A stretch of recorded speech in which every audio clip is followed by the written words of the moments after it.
All right, now let's talk a little about singular points, how to solve a differential equation using power series method around a point x equals x naught, where x naught is a singular point for our ODE. So singular points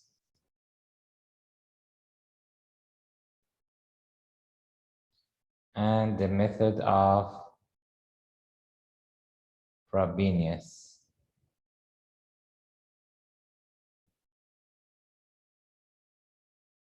So again, we want to consider an ODE, a second order linear ODE of the form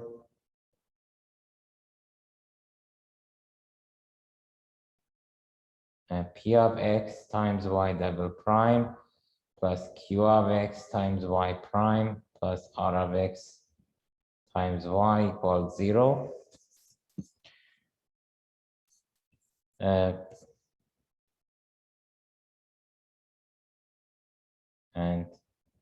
we want to derive a solution using power series y equals sigma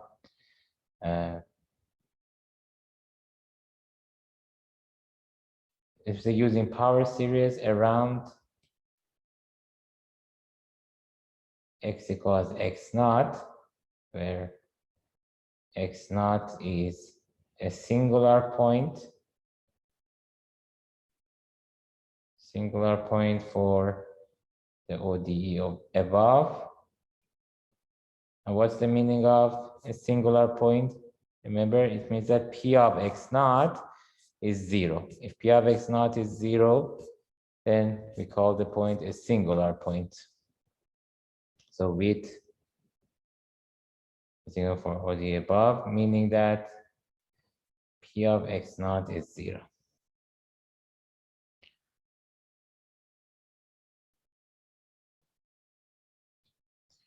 Now here we want to assume another condition about x naught. So P of x naught is 0.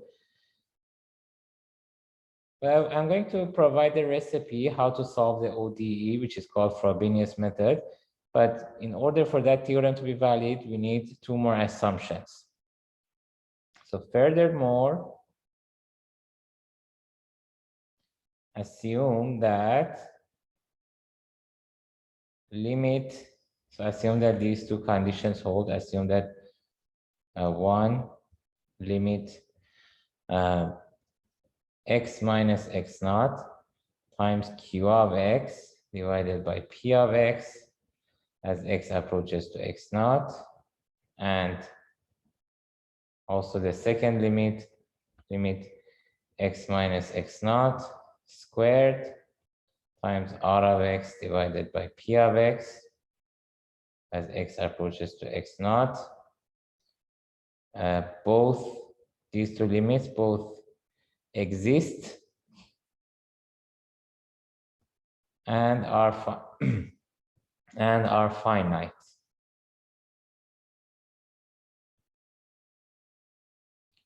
So assume that these two limits, both exist and are finite.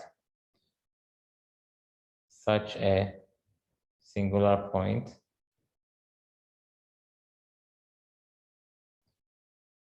for which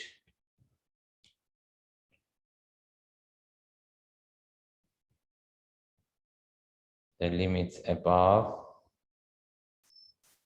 exist and finite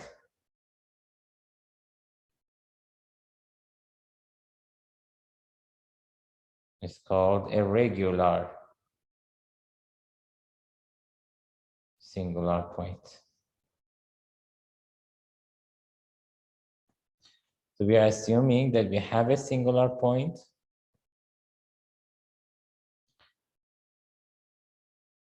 meaning that P of x naught is 0. We are also assuming that both these limits exist and are finite.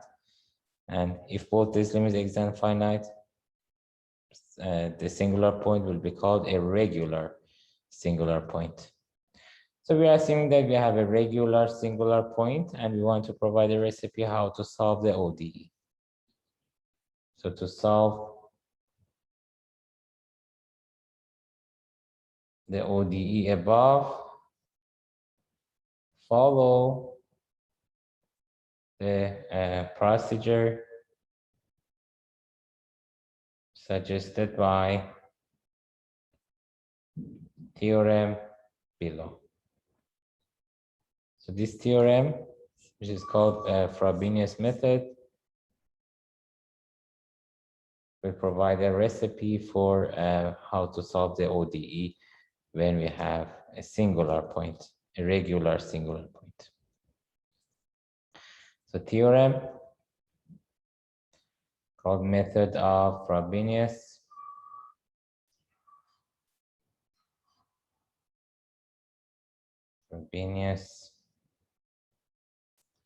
Suppose that P of x times y double prime plus q of x times y prime plus r of x times y equals 0 has a regular singular point at x equals 0. So here we are also assuming that our x naught is 0. In previous examples, we always also assume that x naught is 0. Here we also assume that x naught is 0. Then what should we do? Then consider a solution of the form y equals sigma an x to power n plus r, and from 0 to infinity. So far we consider an x to power n.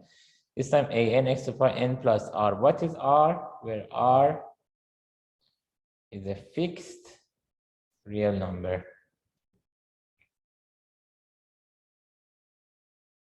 It's a fixed number, actually. It could be also complex. Let me say where r is a fixed number.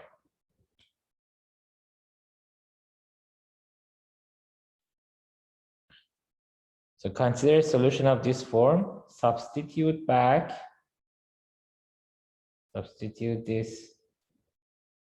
back into this equation here.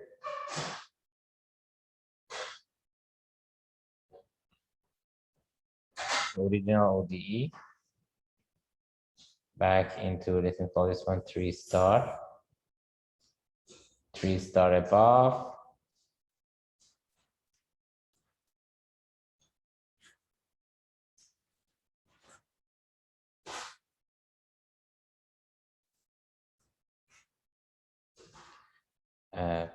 And set the coefficients equals 0. Then you will find an equation for R called the initial equation.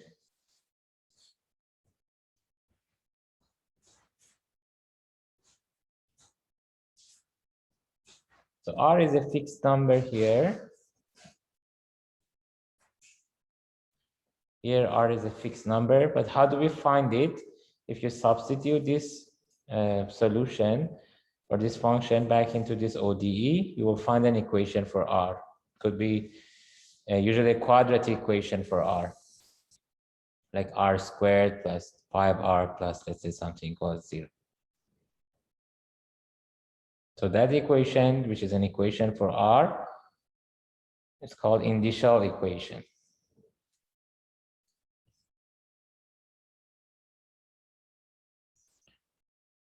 And you will solve this equation. So solve the initial equation.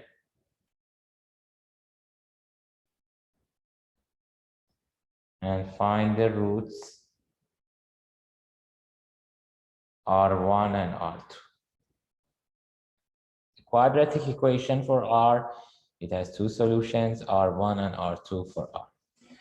Now we can have different possibilities. Now, case one,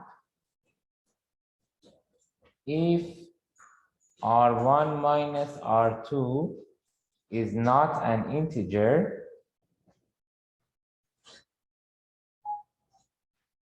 then we will have two linearly independent solutions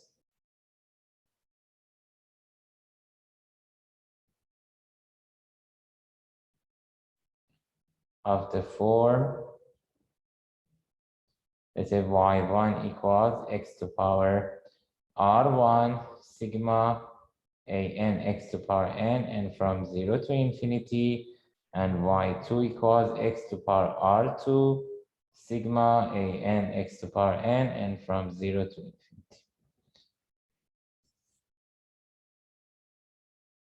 And we can find an's, again, by substituting back into the original ODE.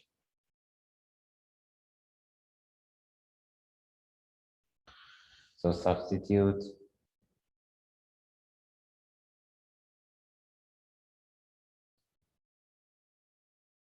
because here I use an, I can here use bn. Let me call this bn. So substitute y1 and y2 back into our original ODE, which I call it 3 star, to find the coefficients. Find the coefficients an and bn. So this is one possibility. If you have two roots, r1 and r2, and r1 minus r2 is not an integer, here's how we find our linearly independent solutions. So why is that? Well, this is not obvious. That's why it's called it a theorem. I'm not going to prove it for you, so please just accept that if R1 and R2 are two roots, and R1 minus R2 is not an integer, here is the recipe how to find two linearly independent solutions. So we just need to accept it. Of course, there is a proof, but I'm not going to provide the proof here. We'll skip the proof. So just accept the statement of the theorem. So here is y1 and y2 if r1 minus r2 is not an integer. Now, what is the other possibility to case 2? If r1 equals r2, which means if we have a double root,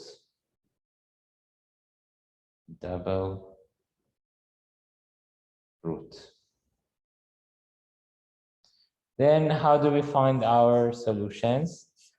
So if we have a double root, then again,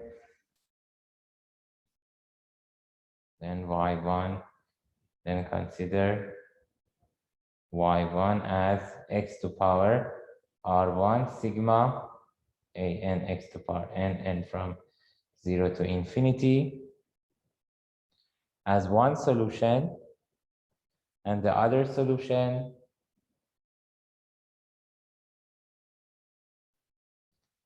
will be again x to power r1 sigma let's say bn this time, bn x to power n, and from 0 to infinity, plus ln x times y1. Again, find the coefficients an and bn by substituting back. Substituting back into our ODE, which I call it 3 star.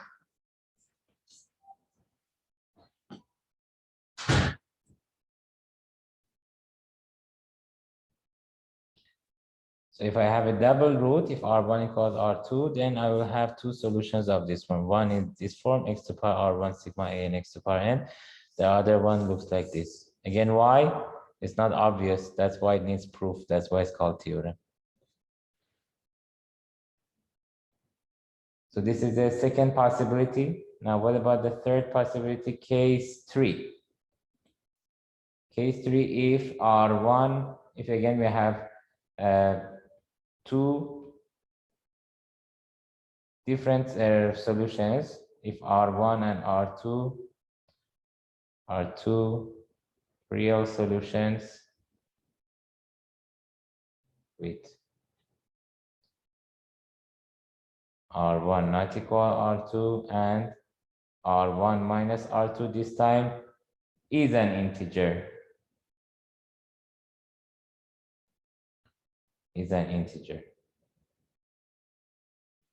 Then we can consider two solutions of the form y1 equals, so our solutions, if we have R1 minus R2 is an integer, then we will consider a y1 as x to power R1 sigma a n x to power n, and from 0 to infinity.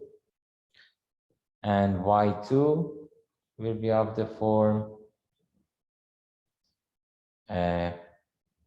x to power R2 sigma a n x to power n, sigma bn x to power n, and from 0 to infinity, plus some constant c times ln x times y1. And again, we can find an, bn, and the constant c. So there is a c appeared here, is constant, and all the coefficients bn, all the coefficients an, all of them can be found by substituting these solutions back into our ODE. And the constant c by substituting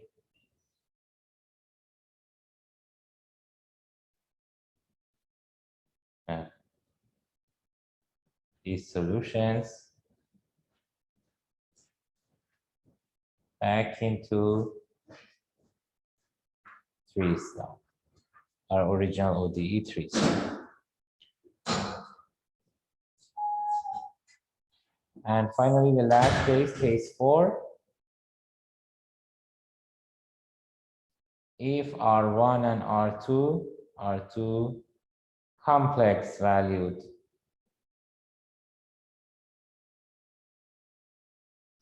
roots,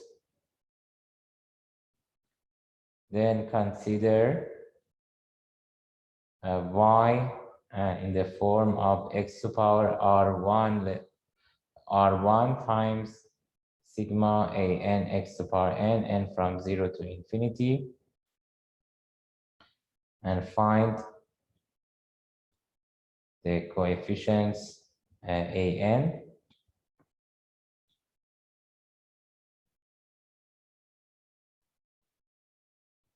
Find the coefficients a n by substituting y back into the original ODE 3-star.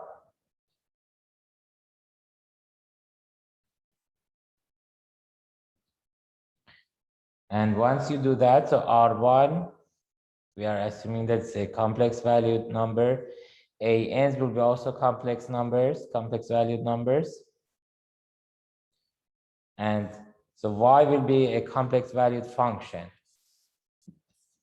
This y here will be a complex valued function. And then how can I find two linearly independent solutions, y1 and y2? By taking the real part and imaginary part of y. So this was a recipe that we had a similar situation before as well when we were dealing with two complex valued roots. To find the linearly independent solutions, we consider the real part and imaginary part of our complex valued function.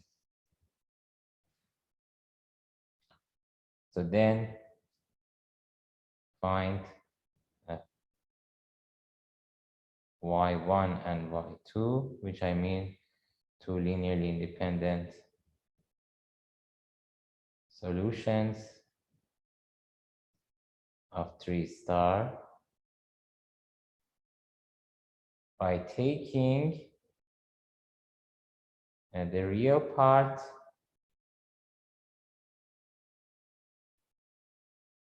and the imaginary part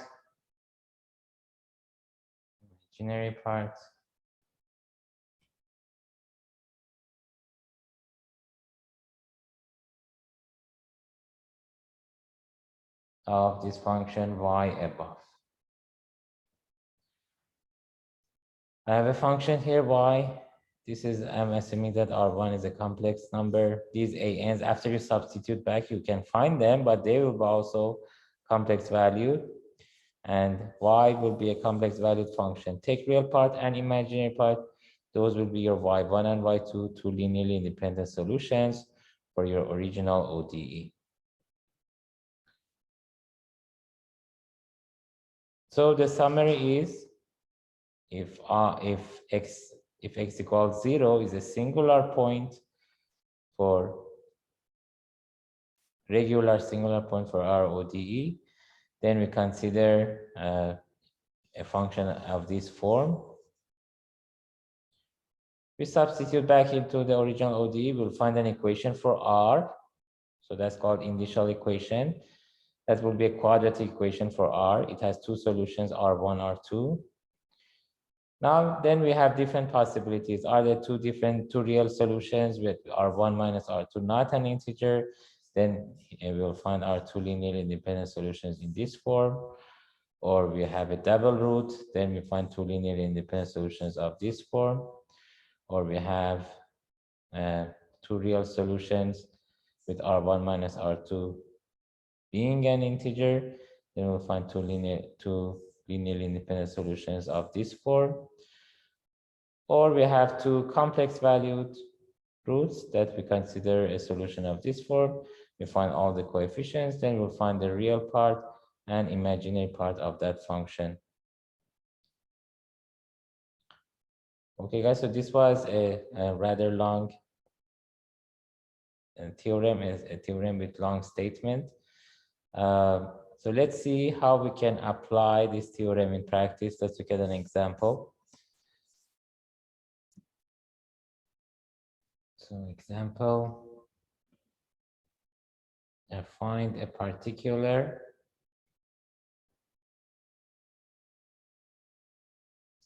of Frobenius type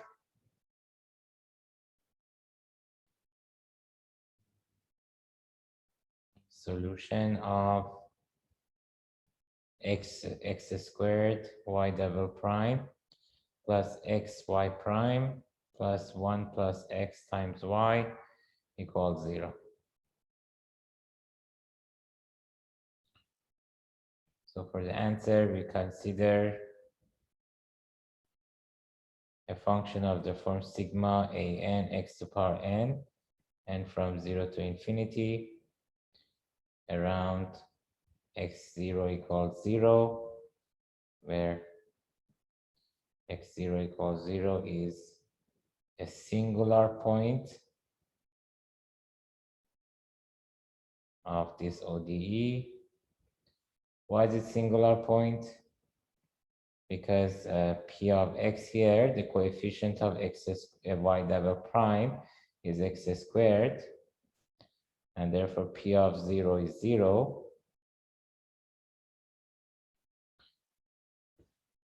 P of 0 is 0. And also this is a regular singular point. Furthermore, x0 equals 0 is regular. Why is it regular? I have to check that the limit x times q of x over p of x as x approaches to 0, which will be limit x times q of x here is x. P of x is x squared as x approaches to 0. So this is 1. which is a finite number, and limit of the other function, which was x squared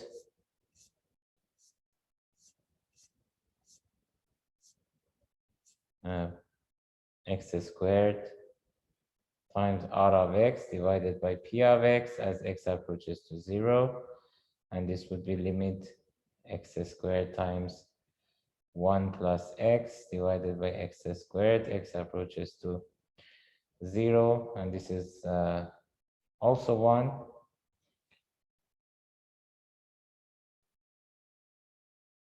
Both exist and finite and are finite. So we have two limits of this one, both of them exist and are finite. So our singular point is a regular singular point here. So we can apply the Frobenius method. Thus, we can apply the Frobenius method. What was Frobenius method telling us? It was telling us that we have to consider a function of the form an x to power n plus r, basically.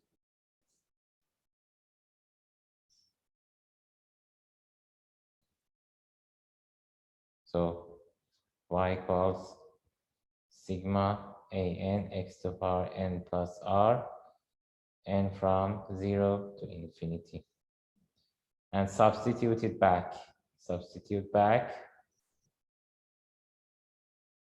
To substitute back, I need y prime and y double prime, because my original ODE is x squared y double prime plus x y prime plus 1 plus x times y equals 0. Now, what is y prime? What is y double prime? Y prime will be sigma n plus r, an times n plus r, x to power n plus r minus 1, n from 0 to infinity. Y double prime, derivative of this function, sigma an, n plus r minus 1, x to power n plus r minus 2, n from 0 to infinity. Now x squared y double prime plus xy prime plus 1 plus x times y equals 0. So I have to multiply this function with x squared. Then I'll have sigma an, n plus r, n plus r minus 1, x to power n plus r, n from 0 to infinity. And then plus x times this y prime, so plus sigma an, n plus r, x to power n plus r, n from 0 to infinity. And then 1 plus x times y, so plus 1 plus x times sigma an x to power n, and from 0 to infinity. And an x to power n plus r. This was my y is sigma an x to power n plus r. This has to be equal to 0.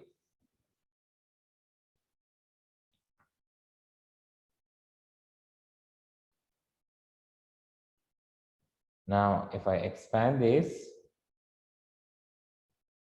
because it's 1 plus x times y, here I have 1 plus x times y, and this is my y. So now if we expand this,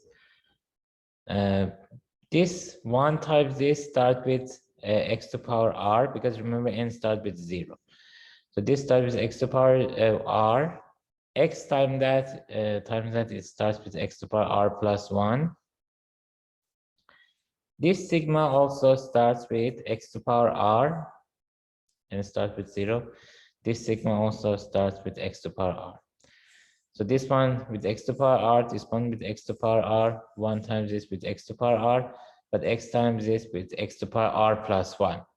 So x to the power r plus 1 is common in all of them. And any term after that, for example, x to the power r plus 2, x to the power r plus 3, all such terms are included in all these sigmas. So those can be combined together.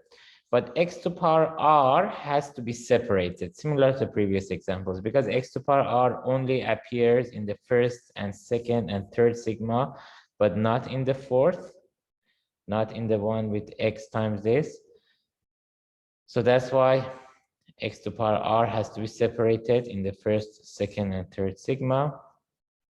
And then x to the power r plus 1 and anything after that, all those terms can be combined together.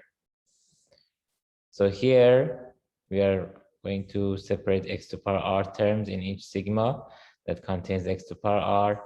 So here, if I replace n with 0, I'll get x to the power r term. So that's what I did here. Replace n with 0, a0 times r minus 1 times x to the power r plus. Now again, replace n with 0 here. So a0 times r times x to the power r. And also 1 times this, again, replace n with 0. So a0 times x to the power r. So those three terms are terms with x to the power r. Now, let's write the sigma and the remaining terms that will start with x to the power r plus 1. Now, this one, remember I've separated the first term corresponding to n equals 0. Then I'll have, then what will be left? Sigma of this expression n from 1 to infinity.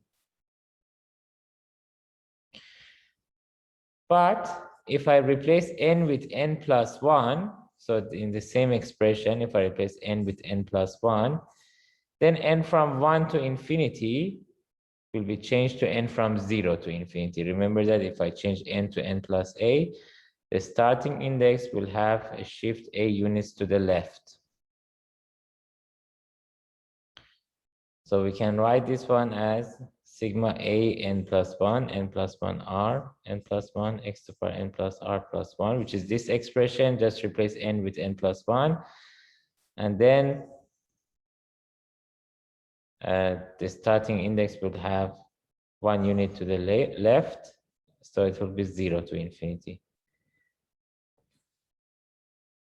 So again, if I want to explain more and make it clear, so this one I wrote it that term with n equals 0, and then term with 1 to infinity of this expression. But then I could write this one as sigma a n plus 1 n from 0 to infinity.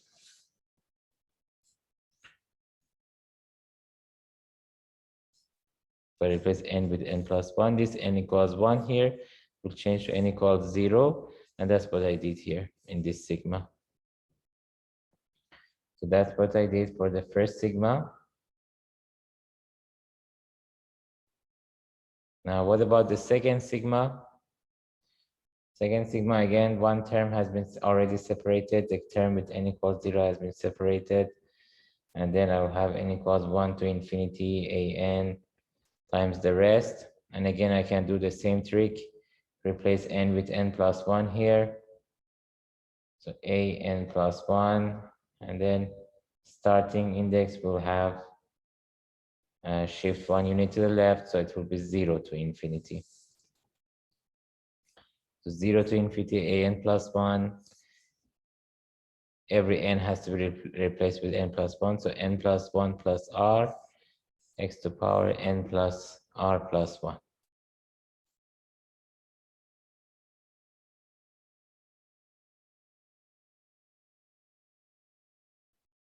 And so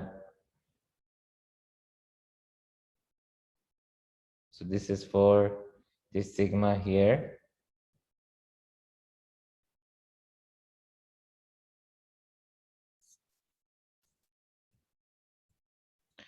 And then I have two more sigmas, because remember, if we expand this, I will have sigma an x to the power n plus r, and from 0 to infinity, plus sigma an x to the power n plus r plus 1, and from 0 to infinity.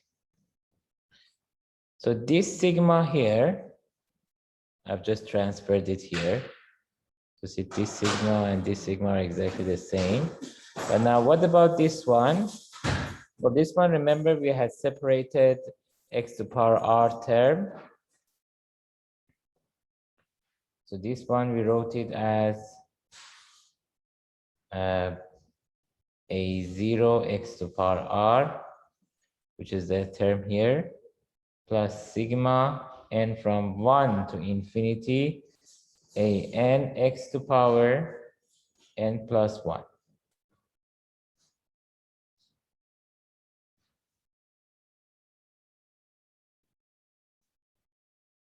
A n x to the power n plus r.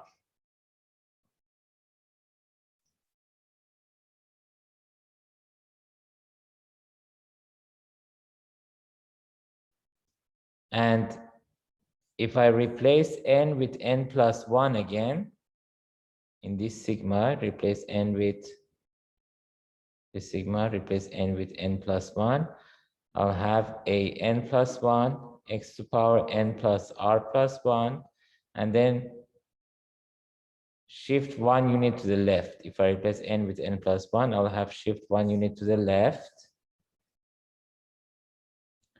So I will have here a n plus 1 x to the power n plus r plus 1, and from 0 to infinity, which is same expression as here, this sigma, just replace n with n plus 1, and the starting index would change to 0 to infinity. So I will have 4 sums in total, which is consistent with this equation. 1 sum, 2 sum, 1 times this 3 sum, and then x times this 4th sum. So overall, after I simplify, I'll have these 4 sums together plus x to the power r terms that are separated from before. Now x to the power r term I can factor out, a0 x to the power r term I can factor out, and then what will I have? R times r minus 1 plus r plus 1, which is what I wrote here. And then these 4 sigmas can be combined together, and then I'll have a n plus 1. Now these 2 terms I can factor see, right now all the powers are the same and all the starting indices are the same, which is 0.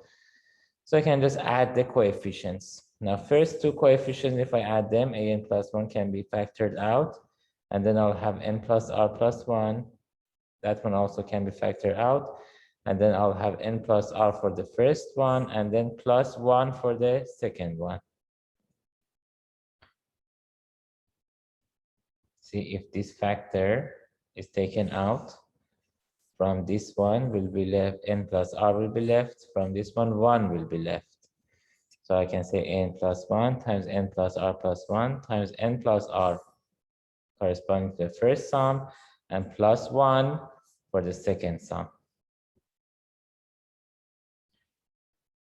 And then plus an plus 1, which is here, I wrote it here, plus an, I wrote it here.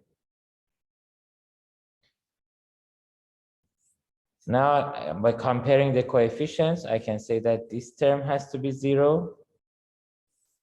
Assuming a0 is non-zero, I can say that this expression has to be 0.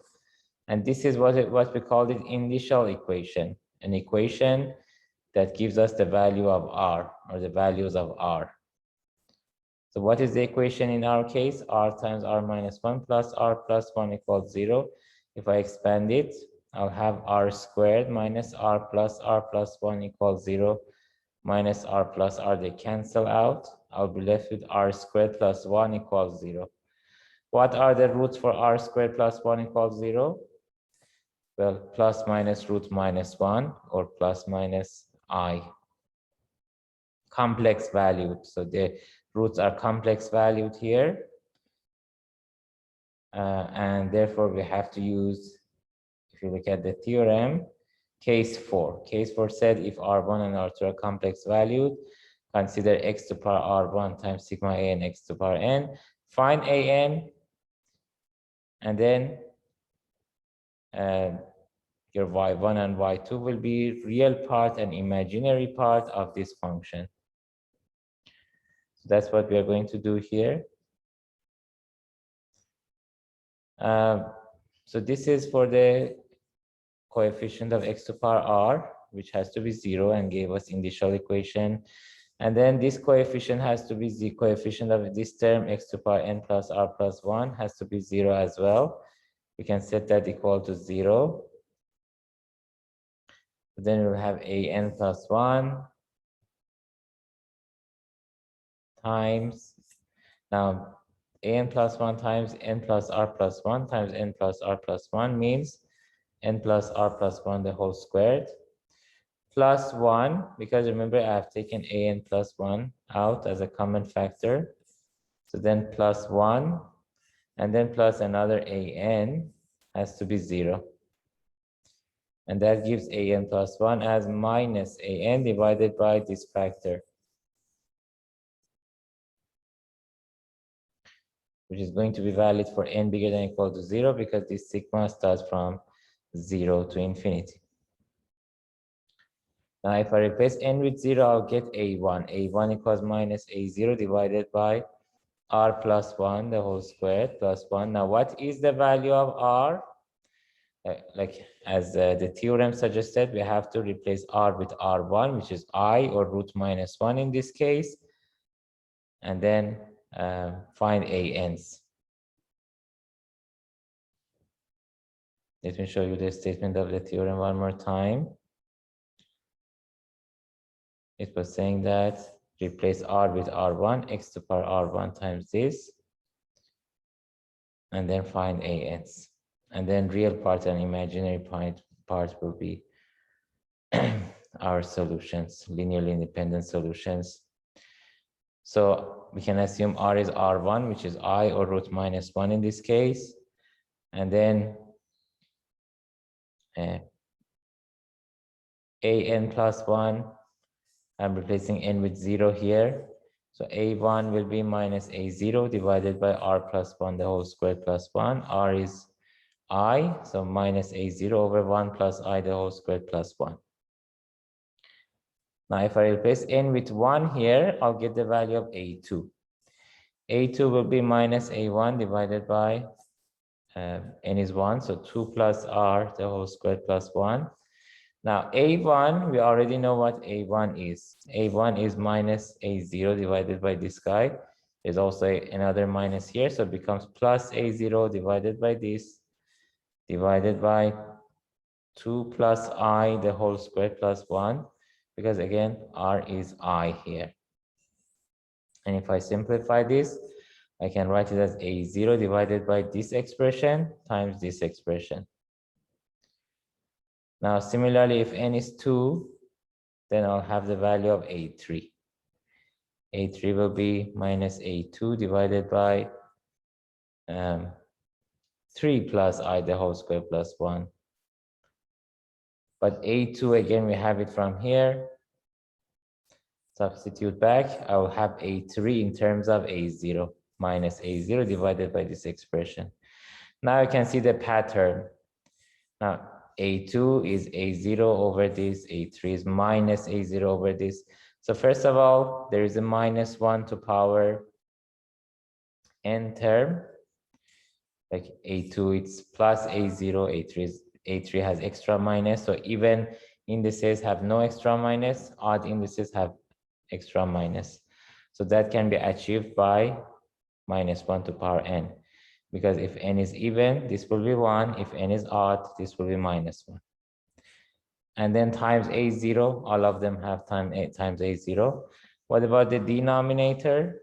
Denominator starts with 1 plus I squared plus 1, all the way to n plus I, the whole squared plus 1. As you can see in the pattern. For A2, it goes all the way to 2 plus I the whole square plus 1. A3 goes all the way to 3 plus I the whole square plus 1, and so on. For AN goes all the way to n plus I the whole square plus 1. And then y will be x to power r1 times sigma an xn. N from 0 to infinity. So a0 plus a1x, what was a1? a1, we had it here, minus a0 over this. a2, we had it here, substitute.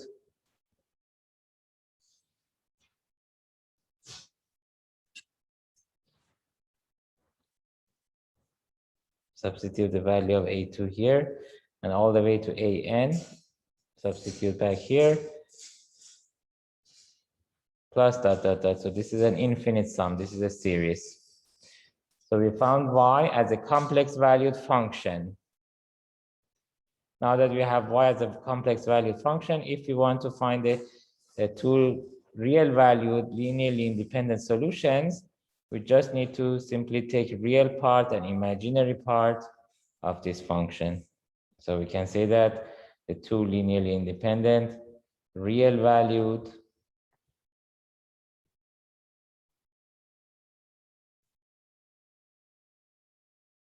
solutions of the ODE above are real part and imaginary part of y, where y is this function as defined above.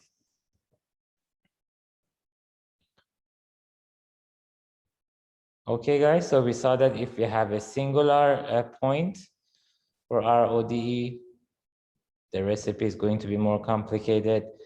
First, we need an initial equation. How do you find initial equation? Well, we consider a function of the form, if you remember, sigma an x to power n plus r. We considered a solution of this form. We substitute back into our ODE. Again, compare the coefficients, and we found the equation for r, a quadratic equation for r. Now, when you solve the quadratic equation for r, there could be different possibilities. You could have a double root, or two complex valued roots, or two real roots. If you have two real roots, it's important in this context whether the difference between those real roots is an integer or not an integer. So in total, we'll have four possibilities. In each of these four possibilities, we provide a recipe how to find the two linearly independent solutions. In the example that we did, we had two complex valued roots, so we followed the procedure mentioned in case 4 in the theorem. So this procedure is called the method of Frobenius. So we can follow the method of Frobenius to find two linearly independent solutions for our ODE in the case of having a singular point x naught where p of x naught is 0. Okay, guys, so that's all for power series method. So we saw how to, in this chapter, we saw how to use power series functions, to solve linear ODEs. So we had a review for the concept of, power series and Taylor series.